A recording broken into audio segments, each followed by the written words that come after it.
বুধবার সকালে এসএসসি চেয়ারম্যানের সঙ্গে সাক্ষাতের জন্য এসএসসি ভবনে আসেন বিজেপি সাংসদ তথা প্রাক্তন বিচারপতি অভিজিৎ গঙ্গোপাধ্যায়। এই প্রসঙ্গে এবার মুখ খুললেন অভিনেতা তথা বিজেপি নেতা রুদ্রনীল ঘোষ।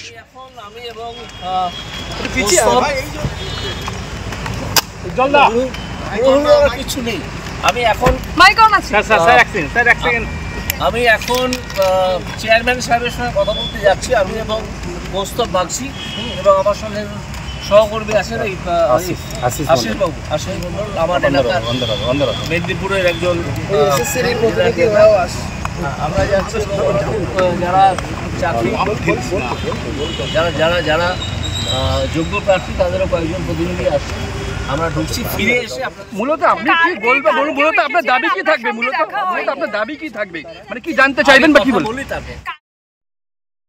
এই চাকরি দুর্নীতির প্রসঙ্গে যে দুজন বিচারপতির কড়া অবজারভেশনের ফলে আজ যে ঘোটালা হয়েছে, দুর্নীতি হয়েছে, যাদের রায়ে প্রমাণিত হয়েছিল তাদের মধ্যে অভিজিৎ গঙ্গোপাধ্যায় বিচারপতি পদ থেকে সরে আসবার পরে তিনি কিন্তু বার্তা দিয়েছেন যে এখনো যোগ্য অযোগ্য বাছাই করা সম্ভব।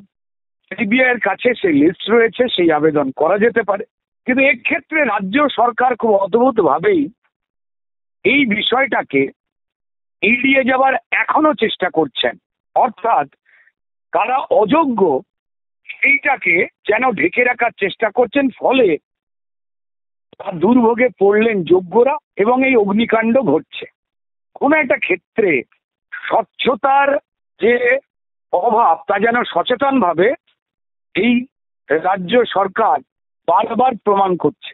তো এই ক্ষেত্রে সমস্যার জট কাটাবার জন্য যিনি ভেতর থেকে অত্যন্ত গভীরভাবে এই অবজারভেশনকে দেখেছেন, খুঁটিয়ে খুঁটিয়ে দেখেছেন, সেই অভিজিৎ গঙ্গোপাধ্যায়, যিনি আজকে আর বিচারপতি নয়, যিনি একজন সাংসদ, তিনি চেষ্টা করছেন এসএসসির কাছে পৌঁছে সেই জটটাকে কিছুটা খোলবার জন্য।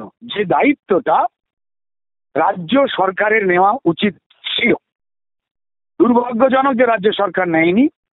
এই ক্ষেত্রে অভিজিৎ গঙ্গোপাধ্যায়কে বারবার বলতে শুনেছি যে ওএমআর সিট, খাতা নষ্ট করে দেওয়া, পুড়িয়ে দেওয়া, উধাও করে দেওয়ার পেছনে যে একটা চক্রান্ত ছিল তা প্রমাণিত হয়েছে।